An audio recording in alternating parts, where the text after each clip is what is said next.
अस्सलाम वालेकुम student, this video is for class 10। ये जांच अभी जारी का पार्ट 5 है जो हम लोग चैप्टर पढ़ रहे थे। चैप्टर में हम लोग पढ़ चुके हैं कि अपर्णा को किस तरह से बैंक में फंसाया जा रहा था, उसके ऊपर आरोप लगाया जा रहा था कि उसने किसी भी तरह का कॉल करके बताया नहीं कि वो छुट्टी पर नहीं गई है। झूठा आरोप उस पर लगाया जा रहा था और उस पर केस दायर किया गया था। तो आगे पढ़ते हैं कि उसके साथ और क्या क्या हुआ। तो उसके चले जाने के बाद उसने अपने चपरासी, जो उसका प्रमादर्शता भी था, से कहा, इसी तरह ये अपने पिताजी के साथ आती रहेगी तो दसियों साल इंक्वायरी चलवाऊंगा, रो ना दे तो कहना। तो जो डीलिंग क्लर्क था वो उससे बिना बात के जब चली जाती है तो वो अपने जो उसके साथ जो काम करता था उसे कहता है कि अगर वो इसी तरह अपने पिताजी के साथ यहाँ आती रही तो 10 साल तक इसके ऊपर इंक्वायरी वो चलाएगा और ये रो ना दे तो कहने से रुलवा दूंगा। चपरासी खैनी के लिए श्रीवास्तव का मोहताज रहता था।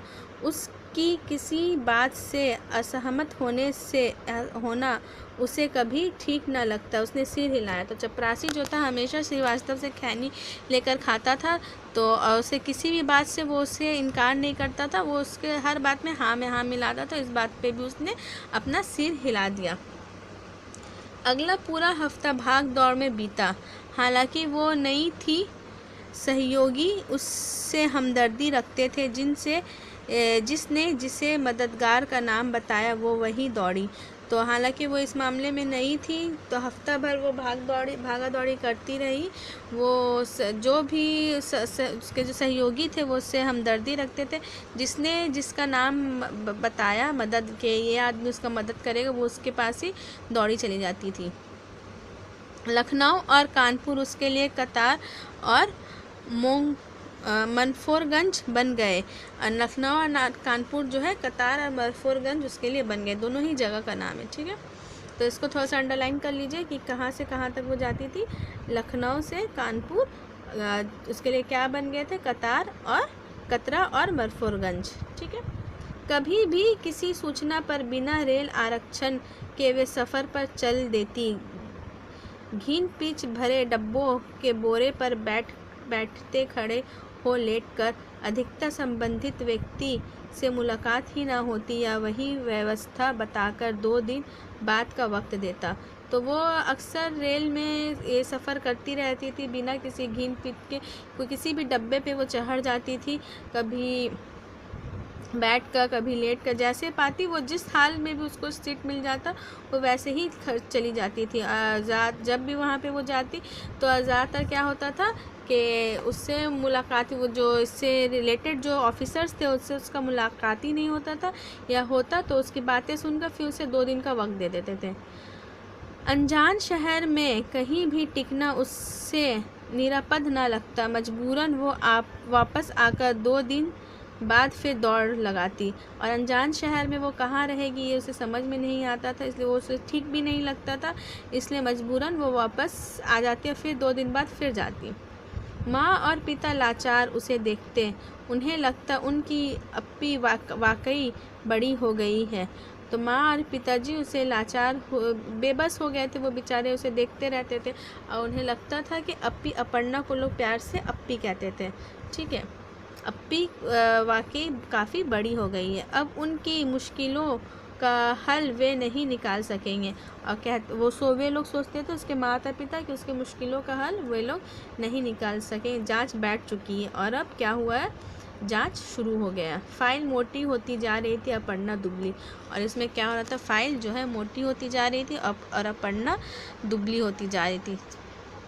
क्षेत्र कार्यालय के एक अधिकारी प्रीतम सिंह, यूनियन के एक प्रतिनिधि समीर सक्सेना और एक अन्य अधिकारी जांच समिति में शामिल थे। तो जांच में कौन कौन शामिल था इसको अंडरलाइन करेंगे।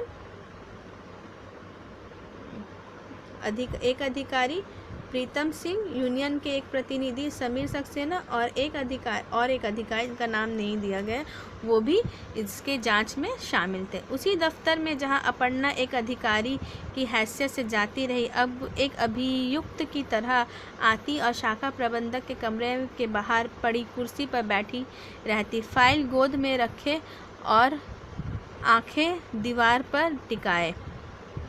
जांच का आतंक कुछ ऐसा था कि दफ्तर में के चपरासी तक ने अपर्णा को सलाम करना बंद कर दिया था, और जांच का इस तरह से आतंक था कि दफ्तर के चपरासी ने भी इस तरह से खौफ था कि उसे सलाम करना बंद कर दिया था। कोई इस लफड़े में पड़ना ही नहीं चाहता था, इस मैटर में कोई कुछ बोलना ही नहीं चाहता था। जांच के दौरान बहुधा सवाल इस तरह से पूछे जाते जिनका जवाब हाँ या नहीं में अपेक्षित होता। अपर्णा अपने को बेहद फंसा हुआ पाती, उसकी शक्ल हर समय रुआसी रहने लगी थी। अपर्णा क्या होता, अपने आप को बहुत फंस गई थी, अपने आप को बहुत फंसा हुआ महसूस करती थी और हर वक्त उसकी शक्ल रोई हुई लगती थी। बड़ी मुश्किल से उसे ये पता चला कि समीर सक्सेना कहाँ रुके हुए हैं, और बहुत मुश्किल से उसे ये पता चला कि समीर सक्सेना आजकल कहाँ रुके हुए हैं। उसने सोचा वो विशेष रूप से उनसे मिलकर अपनी बात समझाने की कोशिश करेगी, और उसे बहुत मुश्किल से पता चला कि समीर सक्सेना जो ऑफिसर था जो इसका पूरा जांच पड़ताल कर रहा था, वो सोची कि उससे वो पर्सनली मिलकर ये सारा बात उसे समझाएगी। उनसे मिलना आसान नहीं था। अक्सर होटल में उनके कमरे में ताला ही पड़ा रहता था। जब वे लौटते तो उनके मुलाकाती एक छोटे मोटे जुलूस की शक्ल में उनका स्वागत करते।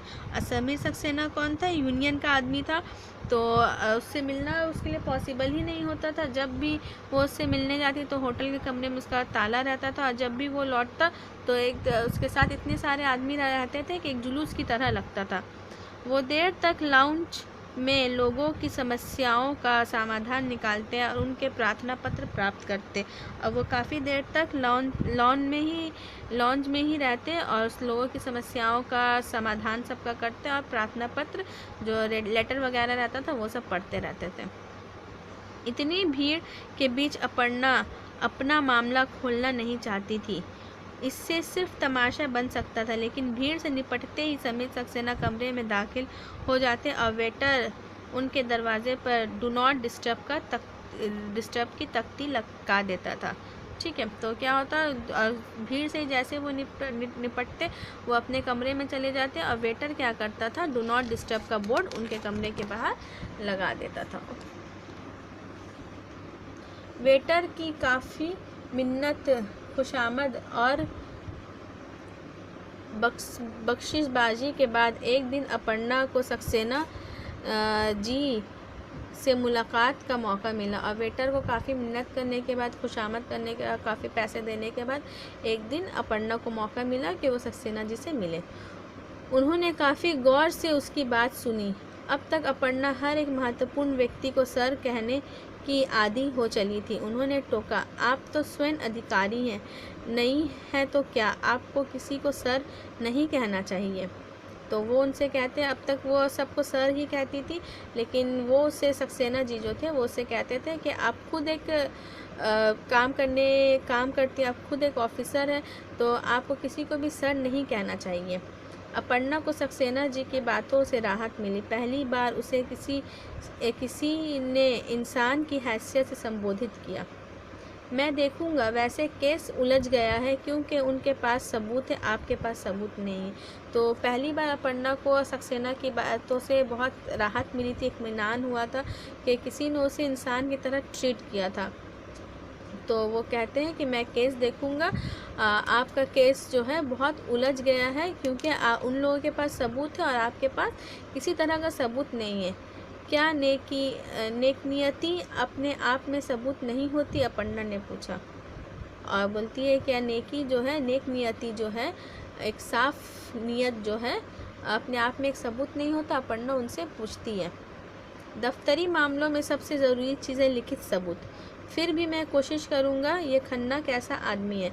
तो वो कहता है कि किसी भी चीज़ का दफ्तरी ऑफिशियल वर्क में सबसे ज़्यादा इम्पोर्टेंट क्या होता है? लिखित। आप लिख कर देती तो आपका काम हो जाता। लिखित तो हर काम लिख कर करने से ऑफिशियल मैटर में वही सब पक्का सबूत होता है। फिर भी वो कहते हैं कि मैं कोशिश करूँगा, और उससे पूछते हैं खन्ना कैसा आदमी है? महाधूर्त अपर्णा ने कहा। सक्सेना जी ने अधपके बालों की ओर देखकर अपूर्ण ने संकोच से कहा, आपको बताते हुए मुझे संकोच होता है, लेकिन दफ्तर में खन्ना साहब और सीना साहब दोनों का व्यवहार महिला कर्मचारियों से उचित नहीं है। तो सक्सेना जी ने अधपके बालों की ओर देखकर अपूर्ण संकोच से कहा कि मुझे बताते हुए आपको कोई भी अपर्णा कहती है कि मुझे बताते हुए को आपको कोई भी शर्म नहीं है कि कोई भी किसी तरह का संकोच नहीं है कि खन्ना साहब और सीना साहब का व्यवहार जो है महिला कर्मचारियों की तरफ उचित नहीं है। लेडीज़ जितनी भी एम्प्लॉय हैं उनके तरफ उनका जो बिहेवियर है वो सही नहीं है। इस सिलसिले में हमारे पास कभी कोई शिकायत नहीं आई। तो वो कहते हैं कि इस सिलसिले में हमारे पास कभी कोई शिकायत नहीं आई, पर मुझे मालूम है एक नए प्रोबेशनर को रोज़ अपनी मेज़ के दराज में कागज़ पर लिखे अश्लील शेर मिला करते थे। उसने मुझे खुद दिखाए थे। वो लिखावट हूबहू खन्ना साहब की थी। मेरे प्रति भी उनका सख्त रवैया तभी शुरू हुआ जब मैंने शाम 5 बजे के बाद दफ्तर में रुकने से इनकार किया। तो वो कहती है कि मेरे साथ जो एक नई एम्प्लॉय जो आई थी, उसके मेज़ पर रोज़ाना कागज़ कुछ अश्लील जो है वल्गर शायरी जो उसके दराज में रोज़ मिलता था, और वो उसका लिखावट जो था हूबहू खन्ना साहब के राइटिंग से मिलता था। लेकिन मेरे प्रति भी उनका ये ऐसा सख्त रवैया तभी शुरू हुआ जब वो शाम को ऑफिस में रुकने से मना कर देती है। लेकिन ये एक आम शिकायत है कि जब जब महिला वर्करों की योग्यता पर सवाल उठाए जाते हैं, वे पुरुषों के चरित्र की बात बीच में ले आती हैं। तो वो अब सक्सेना जी कह रहे हैं, लेकिन ये आम शिकायत है जब जब महिला